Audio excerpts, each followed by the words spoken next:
మరి తెలంగాణ రాష్ట్రం వస్తే డబుల్ బెడ్రూమ్ ఇల్లు ఇస్తా అని ఆనాడు నమ్మబలికిండు ఒక ఆయన. ఇవాళ నేను అడుగుతున్నా, దేవరకొండ నలుమూలల నుంచి 40-50 వేల మంది ఉన్నారు. ఈడున్న వాళ్ళకి ఎవరికైనా డబుల్ బెడ్రూమ్ ఇండ్లు వచ్చినాయా? ఎవరికైనా డబుల్ బెడ్రూమ్ ఇండ్లు వచ్చినాయా? అందుకే ఎన్నికల సందర్భంగా నేను సవాల్ విసిరిన, చంద్రశేఖర్ రావు గారు, నువ్వు ఏ ఊర్లో డబుల్ బెడ్రూమ్ ఇండ్లు ఇచ్చినావో గా ఊర్లో నువ్వు ఓట్లు అడుగు. ఏ ఊర్లో అయితే 2004 నుంచి 14 వరకు మేము ఇందిరమ్మ ఇండ్లు ఇచ్చినామో మేము ఆ ఊర్లో ఓట్లు అడుగుతాం.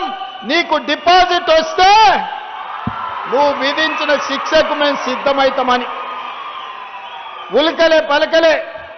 కానీ దేవరకొండ ప్రజలు నిజాన్ని గుర్తించిండ్రు. బాలు నాయకును 45,000 ఓట్ల మెజార్టీతోని ఇవాళ గెలిపించారు.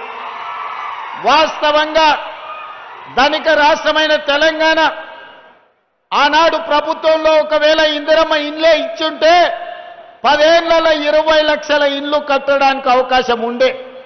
కానీ పేదవాళ్ల పట్ల ఆయనకి ఏమాత్రం ప్రేమ లేదు, పేదవాళ్ల పట్ల ఏమాత్రం అభిమానం లేదు. పేదవాడికి ఇందిరమ్మ ఇల్లు ఇయ్యలే, డబుల్ బెడ్రూమ్ ఇల్లు ఇయ్యలే. ఆయన మాత్రం 10 ఎకరాలలో 150 గదుల గడిని నిర్మించుకున్నాడు.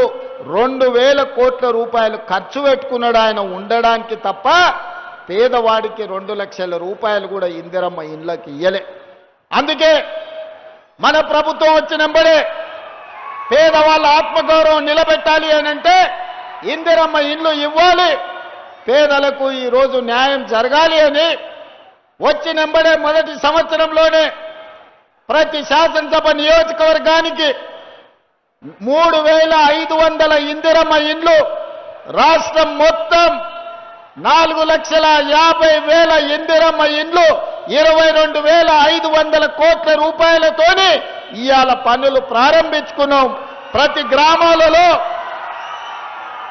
దేవరకొండ లంబాడి తండాలలో ఈనాడు ఇందిరమ్మ ఇండ్లు కట్టుకుంటురా లేదా మా చదువుకున్న యువకుల్ని ఒక్కసారి ఆలోచన చేయమని నేను అడుగుతున్నా.